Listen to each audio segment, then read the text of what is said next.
பார்க்கவே கூடாது. யார் உன்னை அவமானப்படுத்துகிறார்களோ அவர்கள் தலை தாழ்கின்ற அளவிற்கு நீ உயர்ந்து நிற்க வேண்டும். விசுவாசத்தனமா வேலை செய். தேவதையாக எல்லாவற்றையும் அனுபவிக்கலாம். ஏதேனும் அவமானம் உங்களுக்கு நேர்ந்தால் அங்க நீங்க அதை லேடரா மாத்துங்க. அங்கிருந்து ஏறணும். நீங்க எவன் நம்மளை கொல்லணும்னு சுத்துறானோ அவனுக்கு முன்னால சாகக்கூடாது. பாரு, சாகலாம், எல்லாரும் சாகலாம். ஆனா எவன் நம்மளை கொல்லணும்னு சுத்துறானோ அவன் முன்னால சாகக்கூடாது. நாளை பாத்துக்கலாம். நாளை எப்படி பாத்துக்கலாம்? உயிரோட இருக்கணும்ல. இருந்தாலும் அந்த மைண்ட் வரணும்ல, அந்த எனர்ஜி வரும். அந்த ஸ்பாட்ல அந்த நிமிடத்துல ஜெயிக்கணும். அதுக்கு பேர் தான் ஜெயிக்கிறது. அம்மா சொல்லுவாங்க, காட்டு வழியா போறியா, பூவையோ கனியையோ பாக்குறியா, அறுத்துரு, திரும்பி வரும்போது பார்த்துக்கலாம், அப்படி விடாத. வாழ்க்கையும் அப்படித்தான்.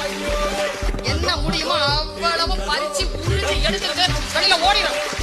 நாலேஜ் அப்படி வாங்கிட்டு போய்கிட்டே. எத்தனை பேர் தோல்வி அடைந்திருக்கிறீர்கள்? நாளை என்று தள்ளி போட்டுட்டு ஜெயிக்கிறவங்களுக்கு உங்களுக்கும் இருக்கக்கூடிய ஒரே வித்தியாசம், காலத்தால் அவன் பயிர் செய்தான், நீ காலத்தை கைவிட்டு விட்டு பிறகு பார்த்துக் கொள்ளலாம் என்று இருந்தாய்.